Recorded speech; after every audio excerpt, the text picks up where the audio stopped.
നിങ്ങളുടെ favourite shows ഇനി ഒരിക്കലും മിസ്സാവില്ല. ഇപ്പോൾ C5 കാണും നിങ്ങളുടെ ഫേവറേറ്റ് ഷോസ് തികച്ചും സൗജന്യമായി. എന്താ വരും?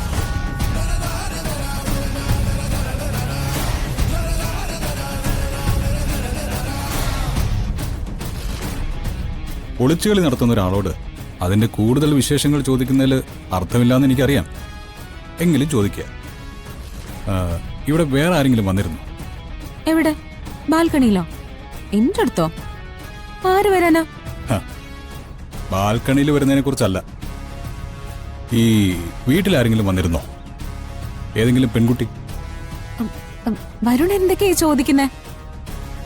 എനിക്ക് കാര്യം എന്താന്ന് പിടികിട്ടുന്നില്ല. ആ വിളമ്പിയ ഭക്ഷണം താൻ തന്നെ ഉണ്ടാക്കിയതാണോ?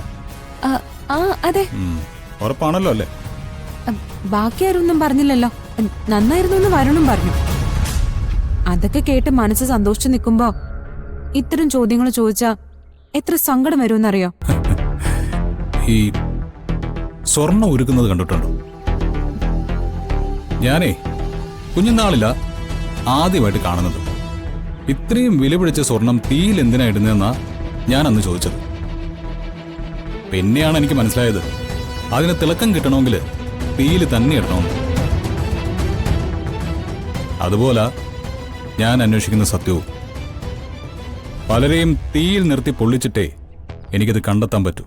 ഇങ്ങനെയായിരുന്നെങ്കിൽ വരുൺ ഭക്ഷണത്തെക്കുറിച്ച് നല്ലത് പറയണ്ടായിരുന്നു, എന്നെ സന്തോഷിപ്പിക്കണ്ടായിരുന്നു. ഈ മേശപ്പുറത്തുണ്ടാക്കിയ വിഭവങ്ങളൊക്കെ വീണ്ടും ഉണ്ടാക്കാൻ പറ്റൂ തനിക്ക്? ഉണ്ടാക്കാൻ പറ്റുമെങ്കിൽ അടുക്കളയിലേക്ക് പോവാം. അവസാനം വിളമ്പിയ സ്പെഷ്യൽ ഹൽവയില്ലേ, അത് നമുക്ക് കുറച്ചുകൂടെ ഒന്ന് ഉണ്ടാക്കിയാലോ? പാചകത്തിൽ എനിക്കും കുറച്ച് താല്പര്യമൊക്കെ ഉണ്ട്. അതുണ്ടാക്കാൻ എന്നെ കൂടെ ഒന്ന് പഠിപ്പിച്ചതാ. വാ വരുൺ, വാ. റെഡിയല്ലേ? അത് പിന്നീടാവട്ടെ.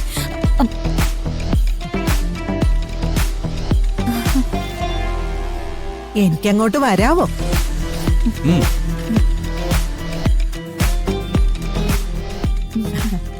എന്താ രണ്ടുപേരും കൂടി ഇങ്ങോട്ട് മാറി നിന്നേ? അത് വരുണ് ഹൽവ നല്ല ഇഷ്ടമായി. അത് ഉണ്ടാക്കാൻ പഠിപ്പിക്കുമെന്ന് എന്നോട് ചോദിക്കായിരുന്നു മുത്തശ്ശി. എന്നാ പിന്നെ മോളൊരു ക്ലാസ് തന്നെ നടത്തിക്കോ.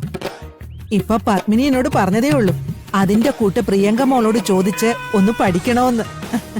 അതിനെന്താ മുത്തശ്ശി, നമുക്ക് എല്ലാവർക്കും കൂടി ഒരു ദിവസം ഉണ്ടാക്കാം. അപ്പൊ പിന്നെ എല്ലാവർക്കും പഠിക്കാലോ.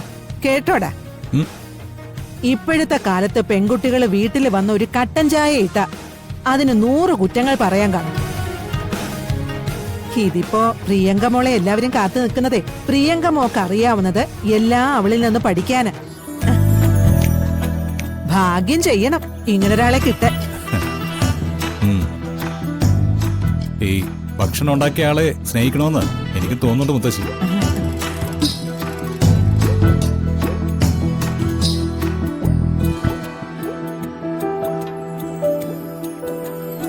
കേട്ടല്ലോ, നിന്നെ വേണ്ടാന്ന് പറഞ്ഞ അതേ നാവ് കൊണ്ടാ അവൻ തിരുത്തിക്കൊണ്ടിരിക്കുന്നത്.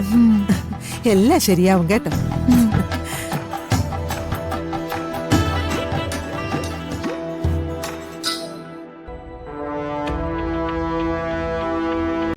ഡൗൺലോഡ് ചെയ്യൂ C5 ആപ്പ്. കാണൂ എല്ലാ എപ്പിസോഡുകളും സൗജന്യമായി.